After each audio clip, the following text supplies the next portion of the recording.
What's up, everybody? Welcome to another episode of the College Underdogs Podcast. I am your host, Trey Smith.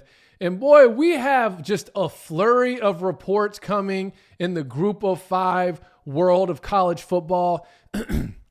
I say Group of Five. I'm also including the PAC-2. They're not a Group of Five, but involving the Mountain West Conference and the PAC-2. We've got some news with JMU that's coming out, and we're going to talk about all of it right here on this episode. I've got a lot of questions that I want to present, and hopefully we can get some discussion going down in the comments.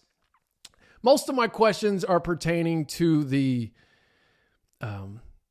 conflicting reports that we have between whatever is or isn't going on with the PAC-2 and the Mountain West. And then, of course, we've got the JMU case. But before we get into this, if you're watching on YouTube, you know what to do. Like, subscribe, comment at the end, share it with a friend. And if you're listening on one of the streaming platforms, what is it that I say? Sorry. If you're listening on a streaming platform, give it a 5-star rating and please leave a positive review. Obviously, I'm not doing a full episode tomorrow for Friday. However, I plan on announcing what I alluded to or kind of what I teased earlier in the week. I have officially signed a contract with a podcasting network. So I don't know how I'm going to release it yet. I don't know if I'm going to do a short or whatever, but my plan is to officially announce this tomorrow and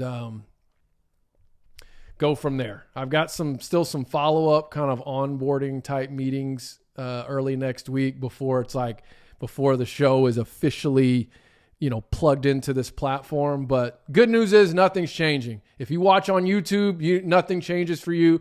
Even if you listen on one of the streaming platforms, nothing changes for you. That's the great news.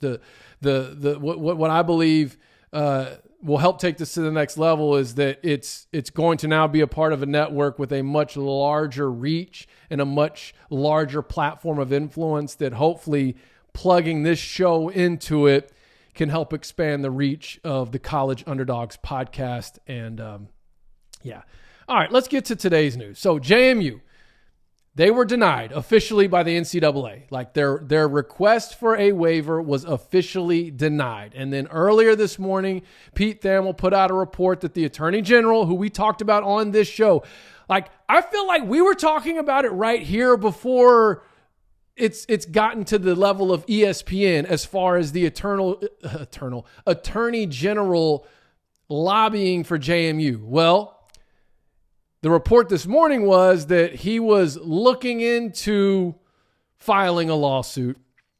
He was reviewing legal options against the NCAA. Here's my question on this, okay?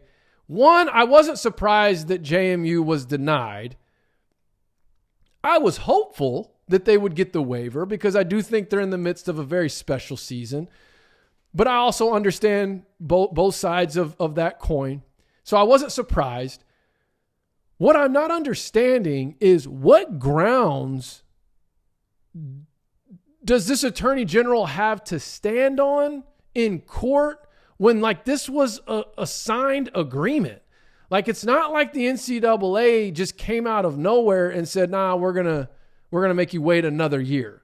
No. This was what was agreed to in the process. Now, what I would have understood, what I thought was the best case JMU had, and I talked about it on this show, was okay. We've outperformed this transition window. Obviously, we're showing that we can compete already. I think last week or the week before I talked about there were certain criteria that they have to meet over the course of the 2 years. And according to the AD, they met all that criteria in the first year.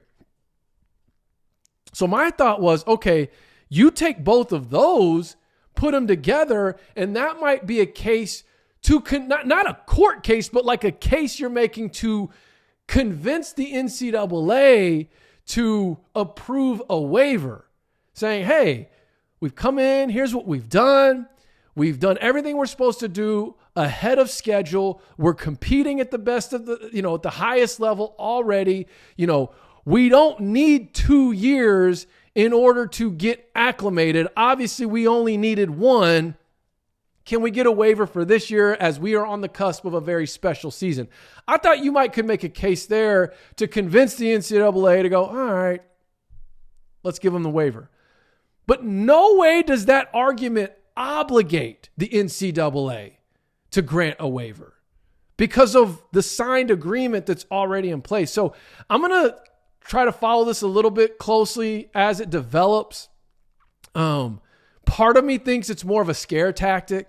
Like, let's see if we can sue the NCAA, create a headache for them. Like, maybe we can create a bigger, legal headache for them than whatever headache could come from approving a waiver, if that makes sense. That's kind of what it feels. I don't know that, though, there's actually going to be grounds to stand on in court, given that this transition window is not anything new. And the NCAA is going to be able to show a history of forcing teams to do the same thing, right? It's not like this is something they just, gotcha. No, it was already in place. It's a system that has been a protocol for other schools that have made the leap from FCS to FBS. If you're a JMU fan watching, I'm sorry. I mean, I get it. You're on the cusp of what could be a special season, what could be a New Year's Six Bowl-esque season, and now, you're not even going to get a chance to play for your conference championship. It sucks. I get it. But now with the lawsuit and all that, now I'm sitting here kind of going, I just don't know if there's any grounds to stand on. But you know what? After this year, it's a non-issue, right? Just continue to build on this, continue to do what you're doing. And, I think JMU, I don't feel like this is just some flash in the pan season. So anyways, so that's kind of my 2 cents on JMU. But let me know your thoughts. Those of you that if you've seen that from Pete Thamel about the lawsuit that's being filed, am I missing something here? Is there a ground for them to stand on legally? Because if there are, I would love for your input down in the comments because I'm not aware of that. All right, moving on. I want to look at 2 reports that came out this morning. One from Ross Dellinger and one from Angie Machado. Forgive me if I misspelled Machado. I believe it's Angie Machado, who's with the Beaver Blitz. So she's a beat writer for Oregon State. And then, of course, Ross Dellinger, he's a national writer for Yahoo Sports. 2 conflicting reports. So I'm not going to read the whole spiel from each of them, but I'm going to give you just a quick piece from each one. So Ross Dellinger, in his, basically is saying that the Mountain West and the PAC-2 are nearing a scheduling partnership with the Mountain West. We talked about this a couple weeks ago when this first kind of came to the surface and talked about what that could look like. This isn't the relegation stuff. This is just a partnership agreement, a scheduling partnership agreement.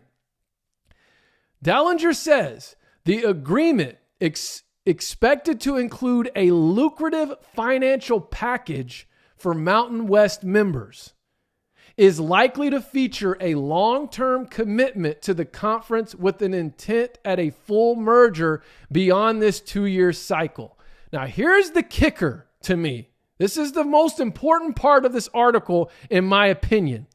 Part of the agreement includes a financial penalty that can be levied upon Oregon State and Washington State if the 2 programs attempt to acquire only a portion of Mountain West schools in the future.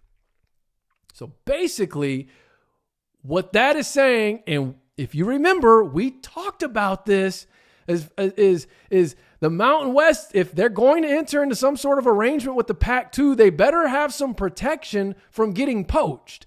And that's essentially what that little line there is saying, is that there's going to be a financial penalty if Oregon State, Washington State look to poach select members from the Mountain West. Now, what I wonder is, how do the top tier Mountain West teams feel about that? Right? What if they want to be poached? Very interesting. Anyways, and then the Beaver Blitz, Angie Machado said in her article, While media reports are circulating this morning that the Beavers and Cougars are looking at a scheduling alliance with the Mountain West Conference, sources have told Beaver Blitz that an alliance is not the preferred plan going forward. Okay, so there's your contradiction. So sources are telling the Beaver Blitz that an alliance between the two is not the preferred plan going forward. Now, it doesn't necessarily say it's not a plan. It's just not the preferred plan. There is a lot of outside noise right now with many parties posturing for the future. So I think what we can take from this is what Dellinger's reporting, I think, is very much on the table. But I think what Machado is reporting is saying, yeah, but that's not their first option. Like, ho. So whoever's feeding Machado likely is from the PAC, and whoever's feeding Dellinger is likely from the Mountain West. And these PAC-2 sources are like, whoa. No, that is not what our number one option is. And I think we all know what the number one option is. In the event they don't get a power invite, okay, the number one option is to rebuild the conference utilizing all the assets with teams that they choose, teams of their choosing. And then, of course, I guess from there, looking at the merger. I mean, I think what's been made clear in this entire process from the PAC-2 is that they aren't interested in the bottom tier. Whoever they consider the bottom tier of the Mountain West, they're not interested in being in a conference with them.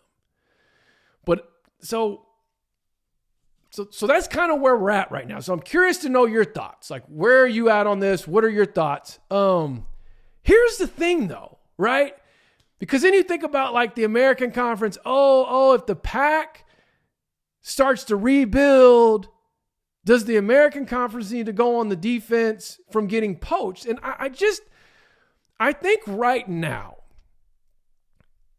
it's difficult for me to see a scenario where it makes sense for an AAC team to join a rebuilt PAC right now, right? Because there's some key things that we're missing.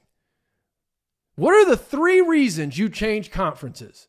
Revenue, exposure, and access. You want playoff access, you want linear exposure, and you want money. Are we so sure with what we know right now that an American Conference team jumping ship to a rebuilt PAC satisfies that criteria? Especially when you factor in like these travel expenses. So who are the teams that mainly get thrown into the conversation when this rolls around? You hear Tulane, you hear South Florida, and mainly why do you hear those? Because of the AAU designation. You hear Memphis. Those are really the main ones. I know for a while there, Rice was also thrown in there because of their AAU designation, but I don't really know that that's as big of a priority with Oregon State and Washington State as it was earlier this summer when you also had Stanford and Cal in the mix, who it was, a sort of probably a deal breaker or a significant item for them. So I'm just not seeing it though, because there's no media deal in place. Like I think we're kind of like forgetting that a little bit. There's still not a media agreement in place. Whatever the PAC decides to do, the Mountain West media deal is up here in a couple of years. So it's like this weird tipping point. Because if the PAC raids the Mountain West, that could destroy that conference. Because if the top tier of the Mountain West go to the PAC-2, whatever's remaining of the Mountain West, what type of media agreement are they going to get? Then on the flip side, I think about this. What if they do merge? What if it is a full-on merger of the entire Mountain West in both PAC-2 schools?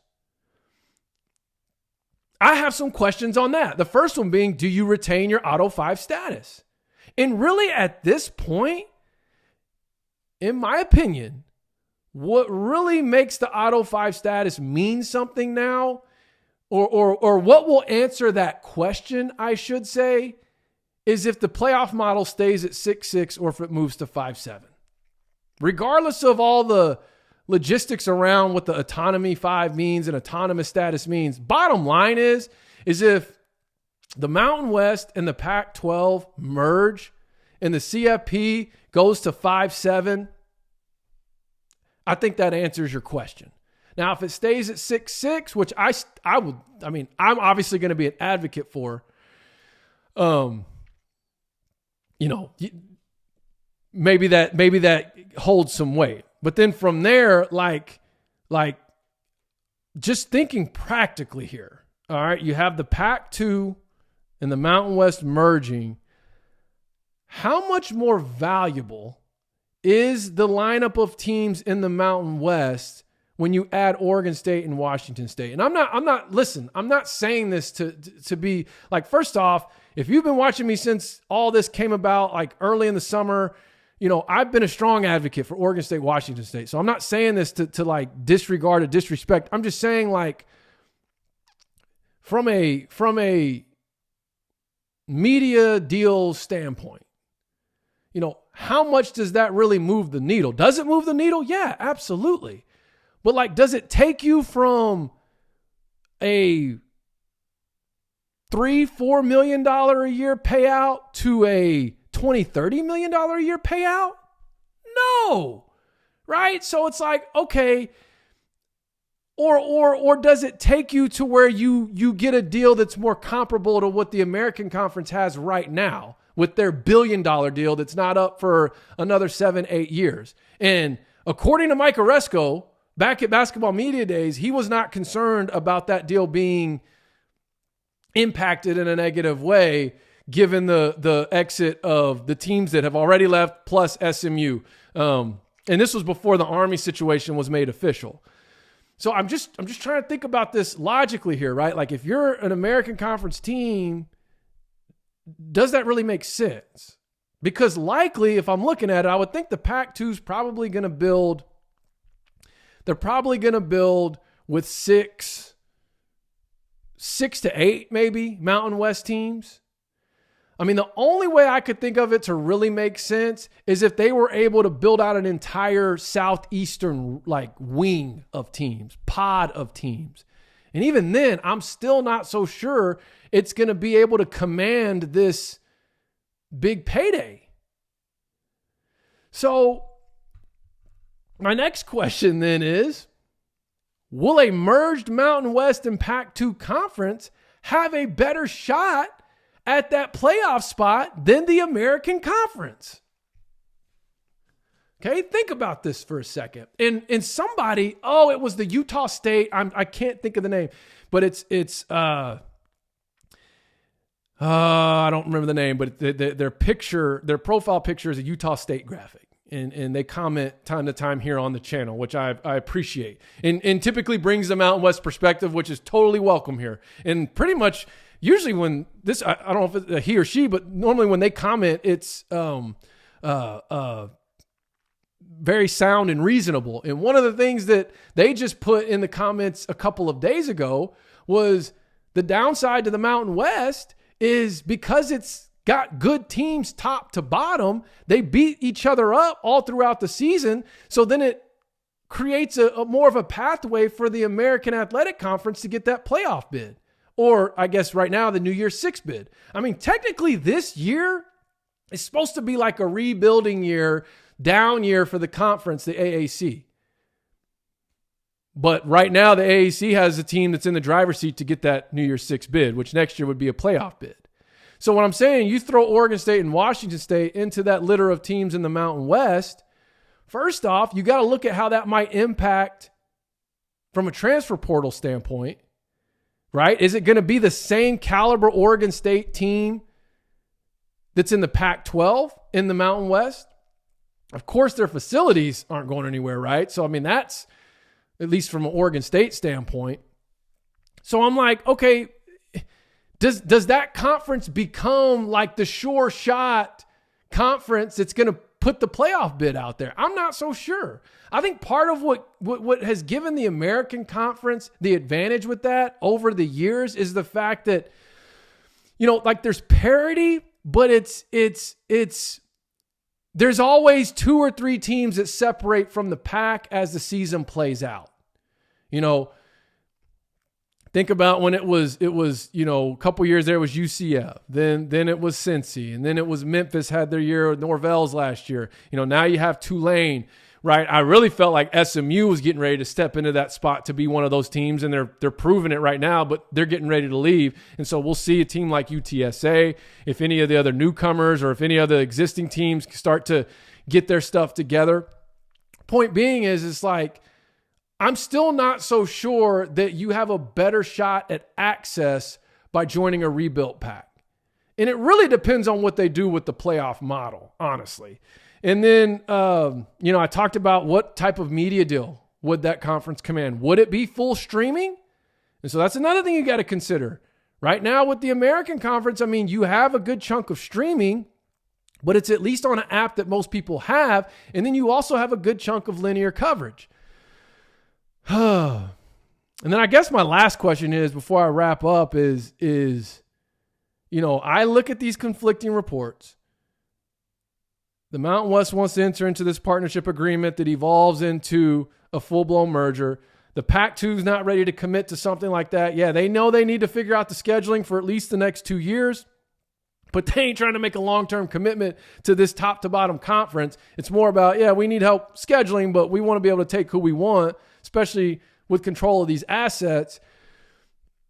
And so my question is, like, could we possibly see this relegation model come to life? And there's been several of you that watch and listen to this show who have sent me some pretty detailed, like, documentations and really presentations that you've created on the relegation model. And I mean, I don't think today's necessarily the discussion to dive into all of it, but are we moving in that direction possibly? So look, that's my spiel on it. I would love to get your thoughts on this. What do you make of these conflicting reports? You know, I know a lot of listeners are American Conference fans. Like, what?